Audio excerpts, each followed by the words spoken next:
Mais évidemment, je suis con, j'ai coupé le micro de mon. Évidemment, je suis con, j'ai failli oublier d'enlever le mute de mon micro de OBS. Bah, évidemment, personne n'aura entendu ce que je disais, comme d'hab. Tu es ta victime, Xer? Ah, parce qu'il voulait lancer un des 10 points d'XP. Parce qu'apparemment, on a tous gagné 3 des 10 points d'XP. Alors avant qu'on commence, il y a quelques petites annonces. Pando, direct. par une puissante blague, a gagné 3 points d'expérience qu'il peut noter. C'est fait. Nickel. Ensuite, j'ai remanié le combat en monture. A priori, vous n'en ferez pas cette session, mais je vous invite à acheter un coup d'œil. Et c'est un mélange j'ai essayé d'adapter pour voir qu'est-ce qu'on gardait qui fonctionnait bien, qu'est-ce qu'on changeait, etc. Donc c'est pas urgent de voir comment ça fonctionne. Et la dernière annonce, la bonne nouvelle pour l'EMJ, peut-être moins pour vous, c'est que dorénavant, vous êtes maintenant dans la dernière ligne droite de l'acte 1, ça rigole plus du tout. On va enlever les roulettes de vos tricycles, et à présent, la chance se recharge chaque jour de jeu, il est impossible de relancer les doubles zéros. Voilà. Les 100. Donc on repart sur le. Ouais, donc t'es passé du niveau arcane au niveau buka 0.5. On n'est pas encore à mon niveau. Les échecs critiques sont encore à 100, ils sont pas encore à 85. Non mais la chance elle se renouvelle combien de temps? Comment? J'ai pas compris. Chaque jour. Chaque jour de jeu. C'est bien ça, non? Ça dépend. Ça dépend. Tu vois, dans la crypte, vous avez passé 2 sessions et demie dessus. Voilà. Donc là, par exemple, ça aurait été désavantageux pour vous, et sur les moments où beaucoup de jours vont passer, ce sera pas un problème. C'était tout pour mes annonces, et si Xea a lancé l'enregistrement et que vous êtes tous là, on va y aller. Attends, je récupère 8 points de vie. Et on récupère nos points de vie? Non. Ah, merde. Non, la dernière fois qu'on s'était quitté, la dernière fois vous étiez là. Ça va?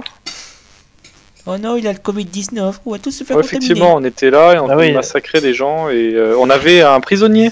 Vous avez un qui était avec nous, hein, d'ailleurs. Je peux pas contrôler le token, mais il est avec nous. Ouais. Et vous perdez dorénavant la bénédiction de la dame que vous aviez pour cette bataille. Et vous êtes entouré de cadavres, les paysans que vous avez sauvés. Je reviens, juste pour info. Ouais, pas de souci. À moins que vous ayez quelques questions à leur poser, eux sont très pressés de fuir dans la direction opposée, n'est-ce pas? Oui, d'aller où Sato Touraine. Par acquis de conscience, je voudrais leur demander combien d'hommes ils ont vus, combien de Norse ils ont vus près du château. Des centaines, ils ont déferlé, messire. Et le baron est là-bas avec tout autant de chevaliers. Avez-vous pu repérer quelqu'un qui les guidait? Un signe distinctif? Les paysans à qui tu t'adresses se regardent incrédules et secouent la tête négativement. Où est le camp du baron? Remontez nos traces, la charrette en a laissé de fraîches dans la boue. C'est au nord, à encore, je dirais, une trentaine de kilomètres. Mais c'est très dangereux, messire. Tu me dis ça, je commence à partir au galop. Ça marche. Donc, allez vous mettre à l'abri. Vous n'avez plus rien de spécial à faire avec eux. Effectivement, ils vont partir dans la direction opposée. Visiblement, ils partent vers Barfleur. Je leur ai dit d'aller vers le Sato. Où ta map? Est-ce que tu peux me donner le contrôle token Norse, s'il te plaît? Ce sera plus simple pour toi, je pense. Ouais, alors attends, hop. Pour cette map, non, mais pour les suivantes, sans doute, ouais, je vais le faire. Merci. Et vous remettez en route, donc j'imagine, accompagné par Danachir et Pierre, et à noter également que Chevalier Hans a récupéré une des montures des Norse. Vous avez une monture supplémentaire avec vous. On va vous bouger vite fait ici. Hop. Bon, c'est dit, les paysans, ils vont Sato l'affront. C'est moi qui... J'ai gagné mon G la dernière fois, c'est moi qui décide. Voilà. Tu les vois partir vers l'affront, mais peut-être au dernier moment, ils bifurquent alors que tu es déjà très loin d'eux. Je suis revenu, excusez-moi. Et là, on constate que vous êtes encore à effectivement une trentaine de kilomètres de Château-Joffre. Vous poursuivez selon les indications de ces paysans que vous avez sauvés. Et arrivé à 3-4 kilomètres de Château-Joffre, vous voyez que le terrain, les mottes commencent à laisser place à des plaines en pente douce qui descendent et vous sentez maintenant que le paysage change pour celui de la côte, plus plat. Vous s'étend devant vous une vision assez stupéfiante. La Château-Joffre est maintenant bien visible. Des grandes colonnes de fumée noire en montent. Là, vous avez fait 20 km. Il est à peu près... il est midi. Juste au pied de Château-Joffre, à peu moins d'1 kilomètre des remparts, vous s'étend également une multitude de petits points de couleur dans la plaine. Il semble que ce sont des tentes. Il y en a des lots, des grappes de 12 parsemés, et tout autant, voire beaucoup plus de petites silhouettes telles des santons dans le paysage. Visiblement le camp du baron est maintenant assez proche de vous, et vous continuez à descendre en direction du campement lorsque un cavalier vient à votre rencontre. Visiblement, il est venu du camp et son cheval est entièrement drapé.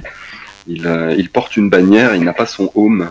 Et arrivé à distance raisonnable de vous, un peu moins d'une centaine de mètres, vous pouvez constater qu'il est souriant et que de sa main libre, il vous fait signe d'approcher.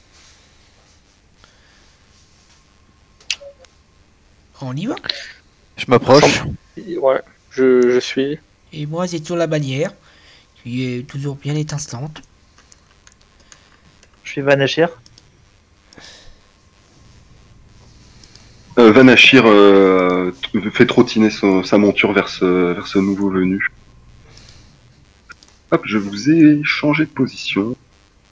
Et moi, il faut encore que je sens ce truc. Ah non, c'est pas le bon truc. Alors, vous devez voir votre belle bande et puis un jeune homme devant vous. Il est en armure ou c'est un paysan? C'est à son approche, vous voyez clairement que c'est un chevalier du royaume. D'accord. Je vais freiner mon pas devant lui et je vais dire Messire, nous avons pris pour Château-Joffre. Nous devons rejoindre le camp du baron. Nous avons prisonnier Norse. Alors que tu arrives, il est tout souriant, tu déclames tes intentions, il fait faire halte à sa monture. Vous voyez que sur sa bannière, il a un énorme lys entouré de 2 lions rouges. Il fait une petite pause en voyant votre groupe un peu disparate, notamment ses yeux s'arrêtent sur le chevalier, sur le prisonnier Norse. Bonjour, jeune sire. J'attendais votre venue, je suis ravi de vous voir. Votre prisonnier sera d'un grand secours, je l'espère. Nous allons nous en occuper. J'espère qu'il est bien attaché. Si vous avez des menottes, j'aimerais récupérer les miennes. Mais si cela ne vous pose pas de problème, j'aimerais le livrer en personne au baron. Ah, c'est entendu, je vais vous conduire au campement du baron. Vous voyez, il murmure quelque chose pour lui-même. Il a l'air vraiment heureux de vous voir, et ses yeux un instant se posent sur Vanachir, et là vous voyez les yeux qui se mettent à briller d'un seul coup. Et Vanachir fait avancer sa monture, et visiblement les retrouvailles sont chaleureuses. Ces deux-là se connaissent.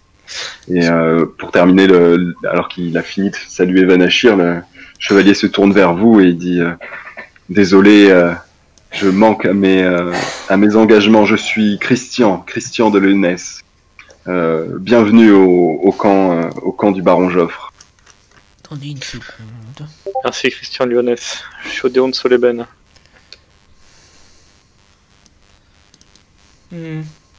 Grégoire de la Maison Gauthier. Ouais, je m'approche vers lui, Marcus Delba. Est-ce qu'il a des... Quelles sont ses relations avec le duc de Lyonesse? Jonah de Bar. On va peut-être faire un test de généalogie héraldique pour le savoir. Question, est-ce que tu m'autorises un jet de lecture sur les lèvres pour essayer de voir ce qu'il s'est dit à lui-même? Fais un dessin sur... T'as pas la compétence sur J'ai pas 0,5. Ouais, sur 0,5 tu réussis. Ah, dommage. Oh, vraiment, je demande cette compétence. Vous vous présentez tour à tour à Christian. Effectivement, pour ta question, Grégoire, tu vas me faire un jet de connaissance générale bretonnie ou un jet de héraldique. Quel que soit le jet que tu choisis, tu le fais à moins 20. C'est du détail à ce niveau-là. Tu sais qu'a priori, il est affilié au duc de Lyonesse, mais pas directement, quoi. Vous voyez Pierre, il reste un peu penaud dans son coin. Christian, le duché est au courant, le duc est au courant de ce qui se joue ici? Bien entendu, mais ne perdons pas de temps et suivez-moi. Vous avez l'air exténué et c'est vrai qu'au moment où il dit ça, l'adrénaline quitte vos corps et vous avez quand même chevauché maintenant depuis presque 18 heures et vos montures accusent le coup et un peu de repos, un peu de calme vous fera du bien. Vous voyez qu'il commence à partir avec Vanachir en direction du campement. On les suit. Ça marche. Vous trottez en file et peu à peu l'étendue du campement se dévoile à vous, des dizaines et des dizaines de tentes alignées, des tentes plus grosses forment le centre de ce campement. Je vais vous révéler quelques zones. Hop. Vous passez, vous entrez dans le campement et instantanément vous voyez Christian qui descend de sa monture et puis qui siffle quelques palefreniers qui arrivent. Et il vous invite à tous descendre de vos montures pour qu'elles soient attachées avec les autres en sécurité et que quelqu'un s'en occupe. Elles doivent être à bout les montures là. Ah là, elles en peuvent plus vos montures, ouais. Allez, Je fais descendre le prisonnier, je le traîne. Je remets la bannière dans mon dos. Ça marche. Tu vois Christian, alors que vos chevaux sont emmenés un peu plus loin dans le campement, vous voyez que Christian appelle 3 hommes d'armes et leur pointe le prisonnier. Il dit celui-là, vous ne le quittez pas d'une semelle, vous l'amenez près des autres. Est-ce que tu acceptes cette décision, Odéon? Je toise un peu la personne qui dit ça. C'est Christian qui ordonne. Et c'est Christian qui ordonne à 3 hommes d'armes d'embarquer le prisonnier et de l'amener avec visiblement d'autres prisonniers dans le camp. Christian, j'aimerais assister à l'interrogatoire si cela est possible. Vous ne connaissez pas le Nord, ça ne vous servira pas à grand chose. C'est l'occasion de l'apprendre, Grégoire. Si tu acceptes, le prisonnier Norse est emmené plus loin par ses hommes d'armes dans le campement et vous continuez plus ou moins la petite visite guidée. Je lui ai posé une question à Christian. Ouais, il a répondu tout à fait. Hein. Il a dit que tu pourrais assister. D'accord, très bien. Bah, dans ces cas-là, je le laisse effectivement prendre le soldat Norse. Ça marche. Vous passez une première série de tentes et immédiatement vous reconnaissez les chevaliers qui sont les chevaliers du baron Lafron. Ils ont l'air d'avoir été tous regroupés. Ils ont chacun leur tente et quelques serviteurs avec eux. Oui, tes menottes, tu peux récupérer, il n'y a pas de problème, il lui en passe de nouvelles. Donc vous voyez tous ces chevaliers qui ne posent pas Dieu sur vous, hein. Quand vous passez, vous avez vraiment l'allure de chevaliers errants et eux sont assez occupés. Certains sont en train d'attendre qu'on leur fasse de la nourriture, d'autres s'entraînent, font quelques passes pour s'échauffer. Quelques-uns ont l'air blessés, mais essayent toujours de récupérer et de se soigner visiblement. Ils ont subi d'âpres combats dernièrement. C'est pas les mêmes que nous avions vus au château Lafron. Vous n'aviez jamais vu de chevalier au château Lafron? On avait vu des chevaux de chevaliers, donc. On a juste vu le comte, enfin le baron. Non, il y avait 15 chevaliers gasconiens qui étaient à château Lafron. C'est ça. Mais qui préparaient des armes de siège. Ah, tout à fait. Et ils étaient censés vous rejoindre demain. Est-ce que je peux essayer de donner un coup de main aux chevaliers pour les soigner? Tu ne peux pas me soigner avant. Alors que tu commences à t'approcher d'un chevalier pour lui proposer ton aide, tu vois Christian qui te dit ne perdez pas de temps, nous avons un chirurgien qui s'occupera de messire. Suivez-moi, j'aimerais vous accompagner immédiatement voir le baron Lafron. Il sera très heureux de retrouver son fils. Et nous lui apporterons les dernières nouvelles de mode... Attends, comment ça s'appelle ce satellite ça? Mode d'orge. Mode de l'Ors. La mode de l'Ors.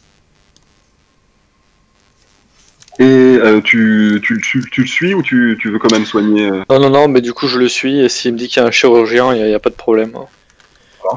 Et justement, alors que vous passez la première rangée de tentes, vous voyez l'intérieur du campement. Alors je vais vous révéler quelques zones. Comment je peux faire? Je peux faire comme ça. Finalement, tu ne devrais pas te payer un abonnement pour que tu aies le truc de lampe. Ou alors tu fais un gros carré, ça ira plus vite.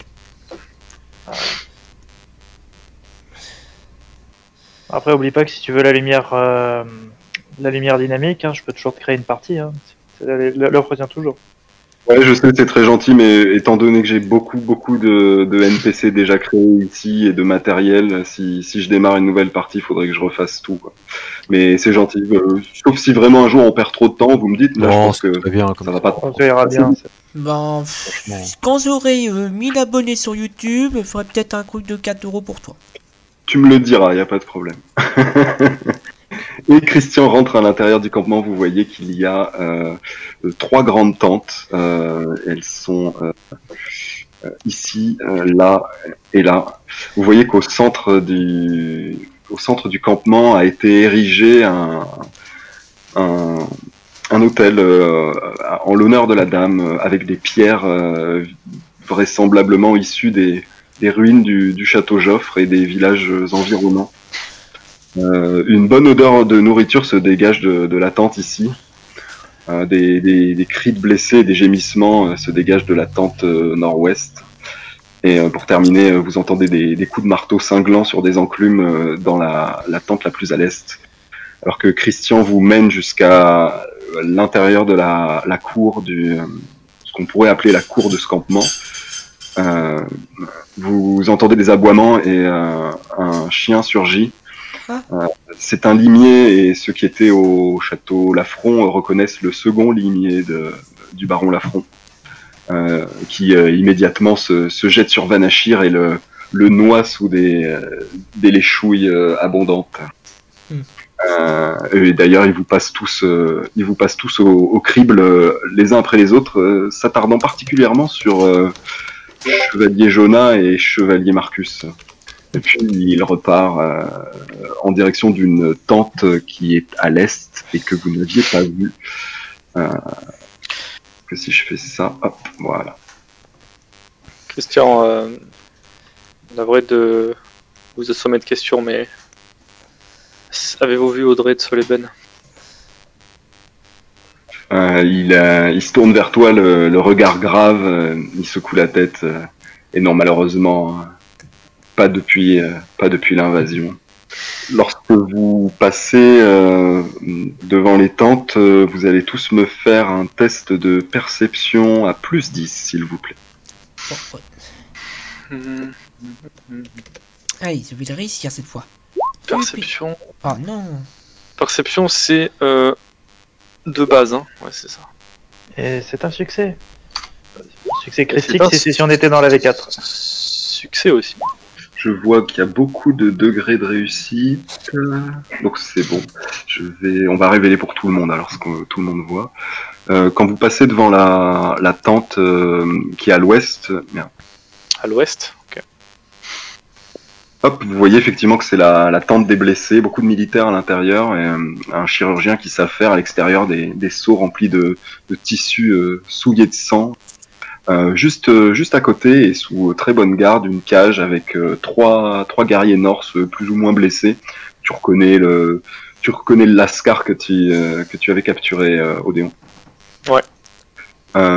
Vous voyez justement avec vos yeux qui s'attardent un petit peu dans la tente. Attends, j'arrive pas. Voilà, hop. Dans la tente, certains d'entre vous reconnaîtront un lui de verre allongé et visiblement mal en point. Oh non.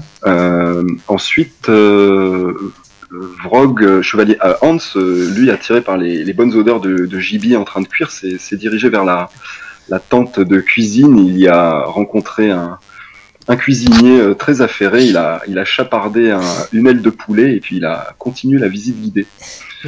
Enfin, dans la dernière tente, vous avez vu un forgeron très affairé et quelques-uns de ses disciples. Vous arrivez... Christian arrive devant la tente. Merde, je bouge tout. Yes, Christian arrive devant la tente avec Vanachir et puis il vous signe de patienter quelques instants. Puis il écarte le rideau devant la tente et il vous dit... vous l'entendez parler un petit peu...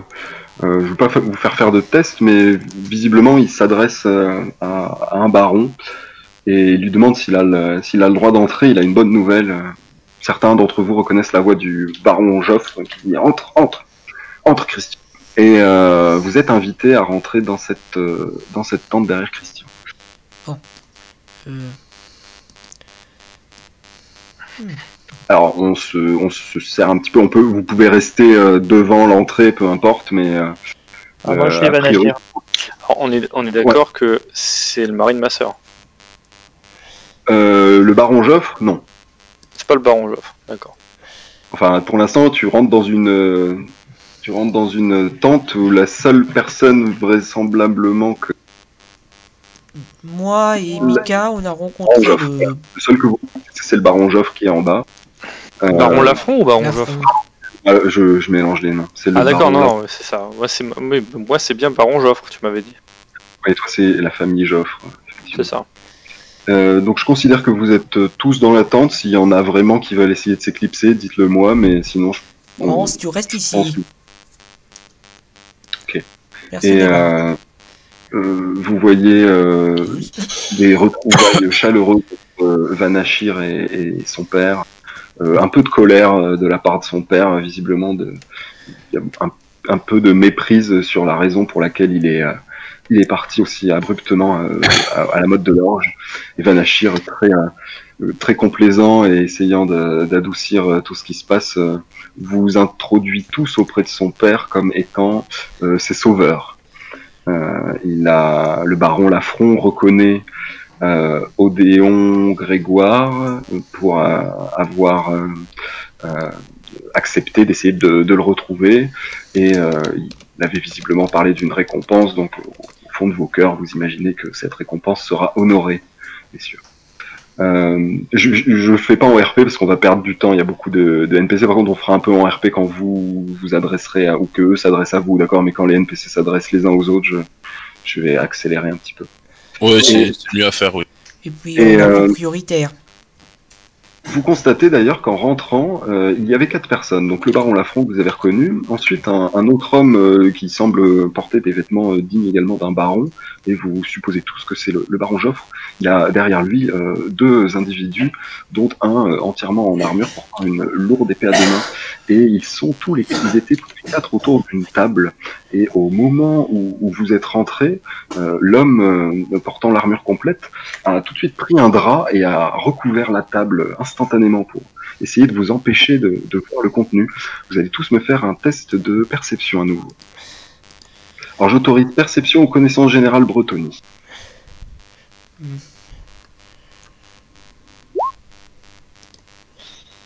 C'est un échec. Tiens, Ouh. Ah, Hans, Alors. Hans, il a piqué la carte sans que personne le voie. Tic de Hans vous ouvre à tous les yeux et vous avez le temps, un instant de voir ce qu'il y avait sur la table. Donc ce que je vous invite à faire, c'est à dézoomer au maximum et je vais révéler une grande zone tout en bas de la map. Vous l'avez. Attendez, c'est où c'est là? Ah, Ah oui, d'accord. mais- Oula. mais arrête de... Mais qu'est-ce qui se passe? Voilà. Donc, a priori, c'est une... ça semble être une table avec un plan de bataille et vous avez tous plus ou moins le temps de le voir malgré la précipitation de l'homme en armure. Donc je vais le laisser afficher là pour futures références si vous le voulez, même si à présent vous ne le voyez plus, c'est assez frais dans vos esprits pour en discuter un petit peu. Après, je ne Pour terminer, le monsieur avec la grosse moustache se présente, c'est le baron Joffre. Il vous présente son fils derrière lui, le marquis de Soreille. C'est son premier fils, qui s'appelle, j'ai perdu les mots, c'est Hugues Joffre, marquis de Soreille. Le marquis, c'est celui qui est en charge des armées et qui défend la côte, je résume grossièrement. Et le personnage derrière, lui, reste silencieux, mais il est présenté par le baron Joffre comme étant Jacques sans langue, un chevalier du Graal paladin. Et vous voyez cet individu en armure lourde, qui assez grand, qui s'incline devant vous. Le baron vous regarde, vous toise, et à qui ai-je affaire? Qui sont les sauveurs du jeune Vanachir l'imprudent? Don Soleben, pour vous servir. Grégoire de la maison Gauthier, pour vous servir également. Jonah de Bar. Marcus Delba. Ah oui, c'est on est 4. Et Hans duché de Bordelot. Et bien, voilà une bien étrange compagnie. Qu'est-ce qui regroupe tant de jeunes gens issus de duchés différents dans ces heures les plus sombres? Eh bien, à la base, nous étions venus pour un tournoi, nous avons appris son annulation, ensuite nous avons dû sauver le zone Manassir et régler un petit problème de malédiction à Motte... Attends, je me rappelle, ça m'est Motte la forêt, voilà. En résumé, le goût de la baston, de la picole, voilà. Surveillez votre langue, vous parlez à un baron. Un nécromancien avait pris place dans ces lieux. Nous l'avons oxy, messire. Ainsi que tous ceux qui le servaient. Il a l'air assez abasourdi par cette pluie d'informations et vos styles très particuliers à chacun. et bien, tout ce que vous me racontez là est assez surprenant. Qu'est-ce que vous en pensez, Lafron?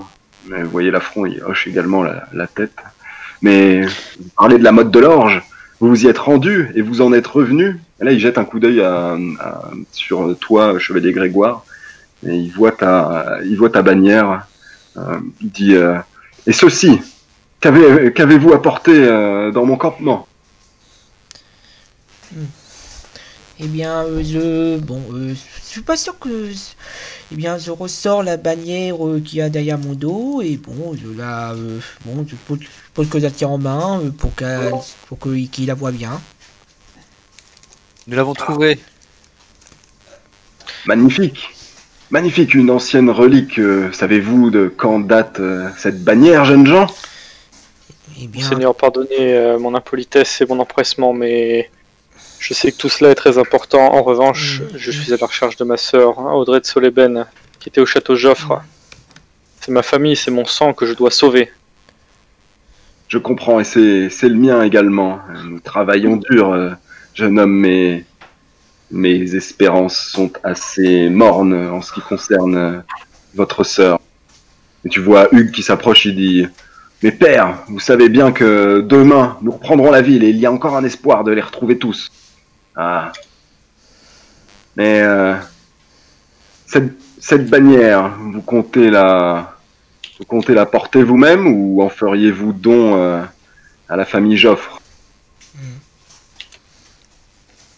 Là, je réfléchis 30 secondes en toussant ma moustache.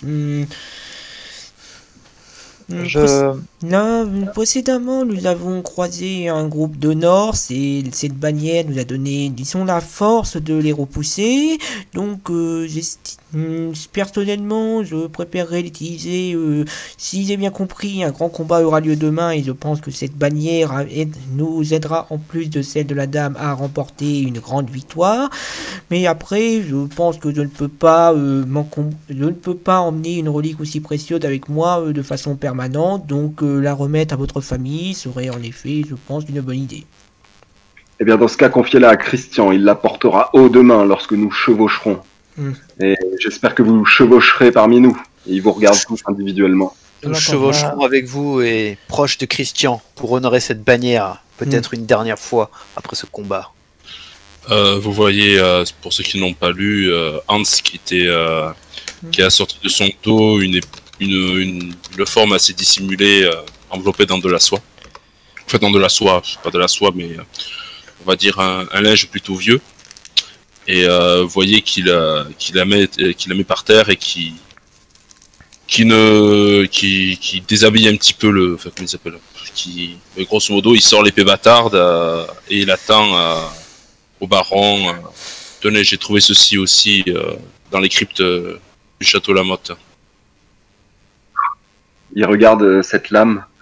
C'est la lame du comte Éville.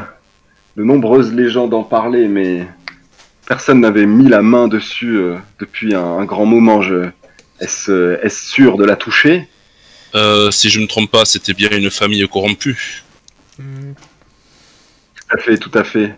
Cette lame a appartenu à l'un des comtes qui a eu l'histoire la plus tragique de Lyonesse, et bien que dans ses premières années, il eût été bon avec son peuple, les forces de la corruption l'ont emporté et il a commis des actes irréparables. Et la légende dit que malgré tout cela, cette relique n'a jamais été teintée par le mal. Le fait que vous soyez aujourd'hui en bonne santé et que vous puissiez la brandir me le prouve. Que comptez-vous faire, jeune homme, d'une telle arme? Je comptais l'offrir à la fin de cette aventure, du moins, si on en ressort en vivant, à Sir Jonah, qui a tué le nécromancien de ces lieux. C'est trop d'honneur. Regarde Jonah, il a l'air assez impressionné, et puis au final, il vous regarde tous assez impressionnés, on va dire. Et puis il lui dit, vous n'avez rien des chevaliers errants qui parcourent ce campement, jeunes gens. Vous êtes ici chez vous. Mettez-vous à votre aise et si vous avez la moindre question, Christian s'occupera de vous. Et vous voyez Christian qui opine de la tête et qui vous invite à sortir. C'est trop d'honneur. Je vous propose de garder cette lame pour le combat, le dur combat que nous aurons demain. Faisez-en bon usage et donnez-la lorsque nous serons vainqueurs à la famille Lafron. C'est eux qui, je pense, méritent cette lame plus que moi.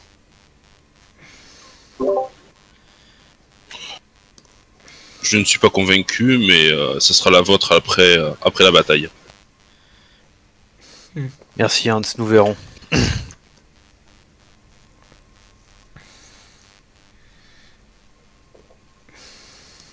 De là, vous êtes invité dehors, donc je peux vous plus ou moins vous... Je m'approche du coup du baron Lafron.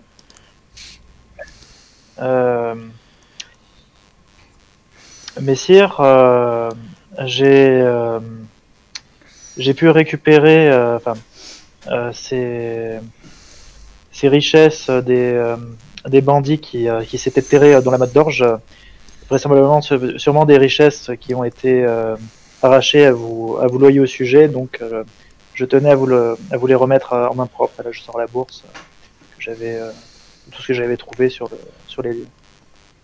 il accepte bien volontiers ce que tu lui donnes. Et merci, merci jeune homme. Vous rendez un service.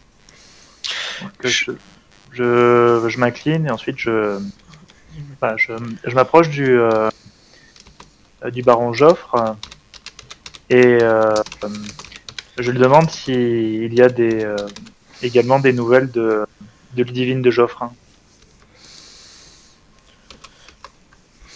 Hein. Alors attends.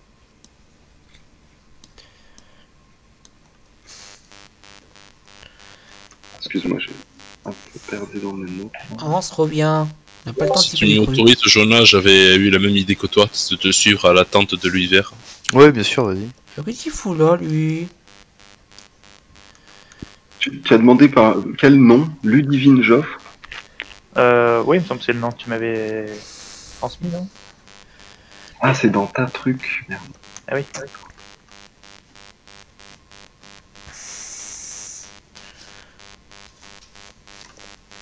Ah oui, et oui. Et il te répond également. Attends, je l'ai pas rajouté. Attends, faut que je note, sinon je la rajouterai pas dans ma note. Je l'ai mise dans la tienne, mais pas dans la mienne. La question qui prend le MJ au dépourvu. Vous imaginez pas tous les la Bretonie, c'est pas marrant. Hein. Tu veux qu'on fasse l'Empire qui se lève la prochaine fois? C'est encore moins marrant. Il te dit que il répond de la même façon qu'il avait répondu au chevalier Odéon quand il s'était enquéri du sort de sa sœur. Visiblement, personne ne l'a revu depuis que le château Joffre est tombé. Il sait qu'un grand groupe de nobles et de chevaliers était resté au donjon pour le défendre malgré ce que le baron avait ordonné. Le deuxième fils du baron, qui est donc l'époux de la sœur de Odéon, a décidé de rester et son épouse est restée à ses côtés pour l'honneur, et cette fameuse Ludivine était également parmi eux à ce moment-là. Très bien, je vous remercie de votre sincérité, messire. Allez vous reposer, vous allez l'air fatigué, prenez un morceau à manger. Moi j'aimerais m'approcher du marquis de Soreil. Ouais. Et je le salue, je dis messire, lorsque nous étions à la Motte de l'Orge, j'ai trouvé un ouvrage appartenant à la ville de Soreil.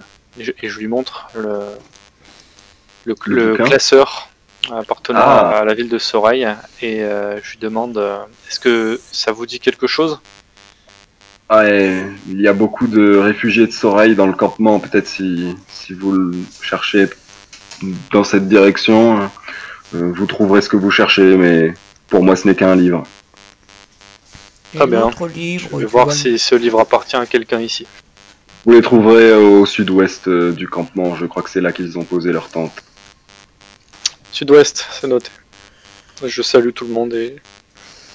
Ça marche.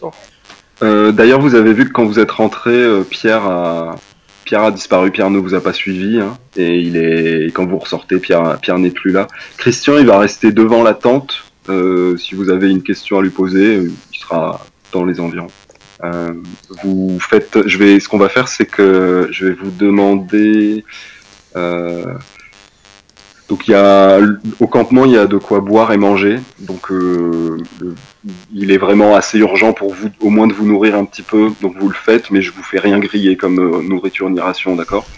Et comme je disais, il est à peu près midi.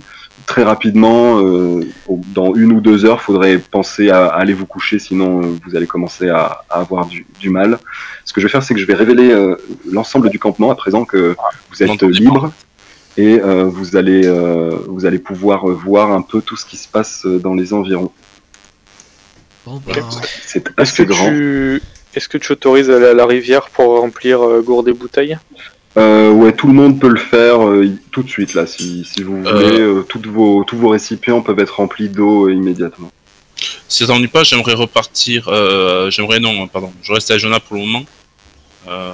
Parce que j'imagine que tu vas aller RP vite fait avec Ludivine. Hein. Moi, je vais aller voir Ludivine, ouais. Ouais, moi je reviens avec toi alors, je reste avec toi pour moi. Je suis en train de prier là. Donc j'ai Chevalier Jonah et Hans, vous dirigez vers l'infirmerie, c'est ça? Et Grégoire, tu es plutôt vers l'hôtel de la dame. Oui. Ok.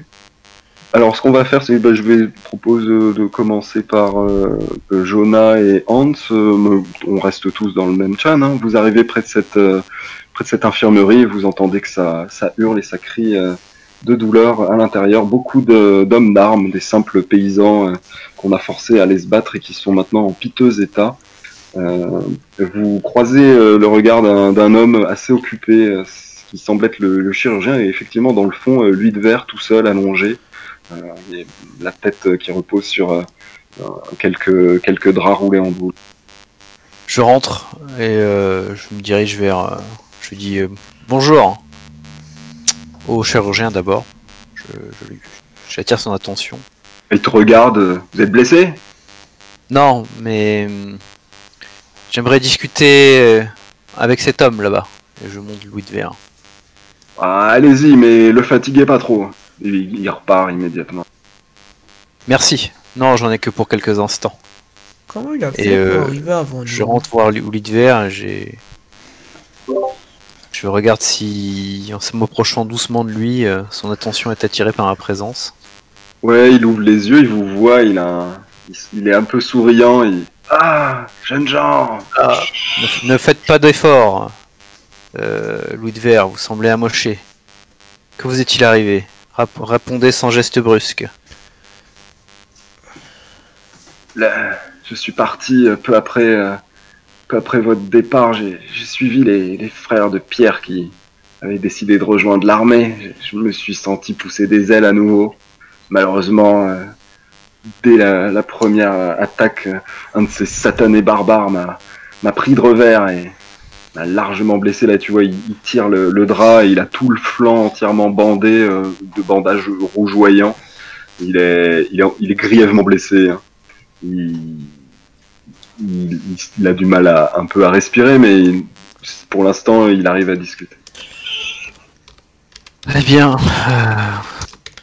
vous aurez véritablement plus besoin de ça que moi. Et je sors, vous me l'avez prêté, elle m'a été utile. Sachez que nous avons débarrassé la motte des horreurs qui y avaient pris possession. Votre mission a été remplie. Et je lui remets l'amulette qu'il m'avait donnée en pensant que ça peut le guérir. Ah, gardez-la, jeune homme. Vous êtes si bon. Vos mains sont d'une douceur incroyable. Vous en avez plus besoin que moi. Et je lui donne.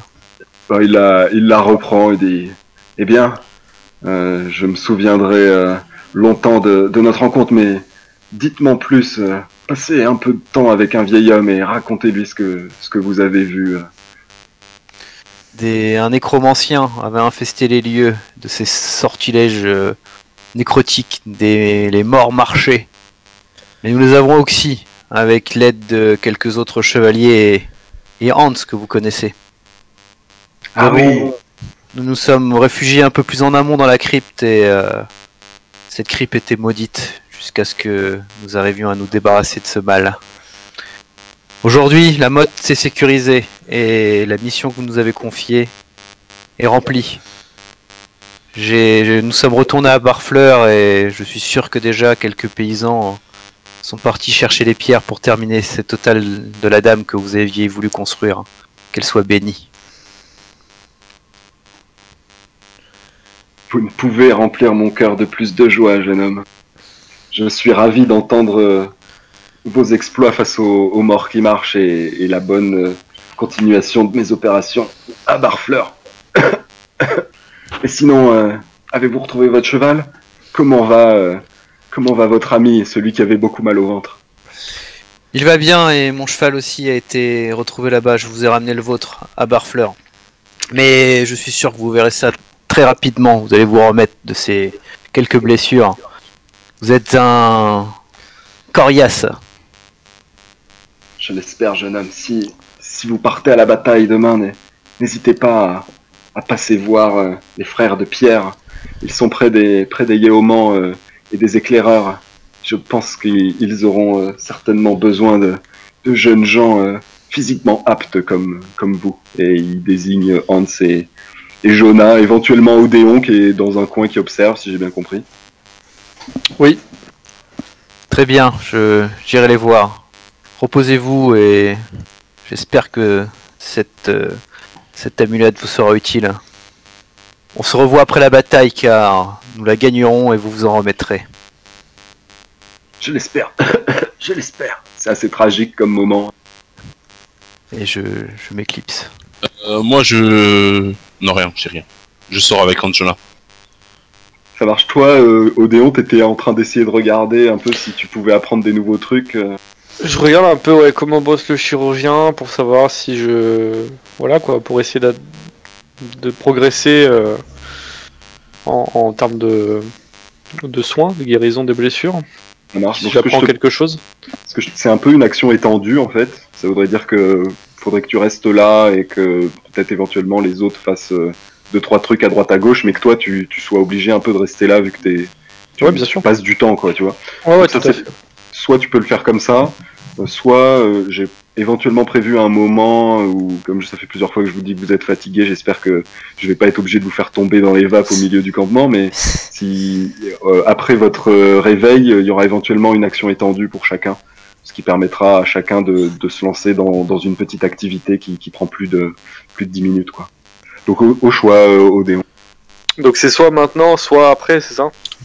Si tu le fais maintenant, t'en auras 2 d'action étendue, mais dans ce cas, tu pourras pas participer à toutes les éventuelles autres choses qui se passeront dans le campement pendant que les autres là sont en train de se promener. Non, mais je vais en faire 2. Moi j'ai dû faire de prier, Odéon.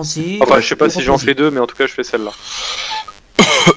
Ça marche. Grégoire, tu étais en train de prier à l'hôtel. Tu me fais un test de perception, s'il te plaît, Grégoire.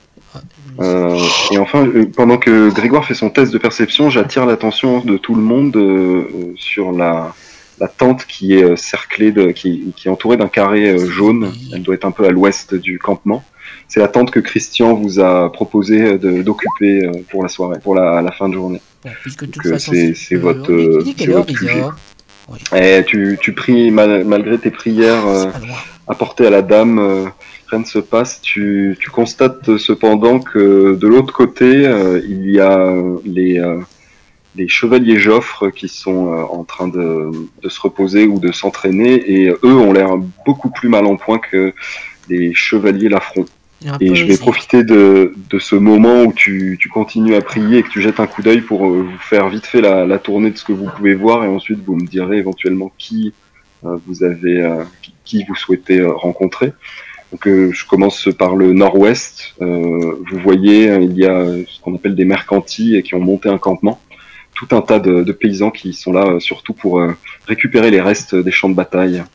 Vous voyez qu'il y a des Yeomans, sont des paysans reconnus pour leur certaine maîtrise martiale, et eux sont plutôt du style éclaireur. Pierre se trouve parmi eux et discute avec certains d'entre eux. Vous avez une grande écurie dans laquelle sont stockés de nombreux chevaux de bataille, dont les vôtres, à côté desquels se trouve le campement des chevaliers errants, dont votre tente. Juste en dessous, et plusieurs caravanes ont fait halte, et il y a les réfugiés qui viennent de Soreil, qui sont en piteux état. Et juste en dessous, eh bien, il y a le cimetière du campement. Toute la rangée sud est occupée par des chevaliers Lafron, et un petit groupe, lui, un peu à l'écart, avec des tentes disparates. C'est un groupe de mercenaires qui semble venir de l'étranger principalement. Vous avez une grande écurie sur la droite où il y a beaucoup de destriers pour les chevaliers. Un campement composé principalement d'archers et un autre composé principalement d'hommes d'armes, vraiment des paysans à qui on a filé une arme. Enfin, vous trouvez au centre des soldats, des fantassins un peu mieux équipés, des épéistes, et puis au-dessus des Yeomans qui, eux, sont chargés de porter les bannières, jouer du tambour ou conduire les hommes à la bataille. Voilà, je vous ai fait le tour du campement, je pense. C'est un superbe campement. Eh bien, écoute, Baron Joffre est assez fier de ce campement. Ouais. Petite question, Padebra, quand tu m'as dit que cette séance-là, tu penses tu voudrais qu'on réussisse à reprendre le château aujourd'hui? Non, j'ai peu d'espoir que... Enfin, on verra, mais pour l'instant, continuez à jouer, vous êtes au campement, Joffre. Oui, on avance. Je peux te prendre à part 2 secondes, pas de bras, pour une petite question? Oui, bien sûr. Parfait, je vais faire une pause.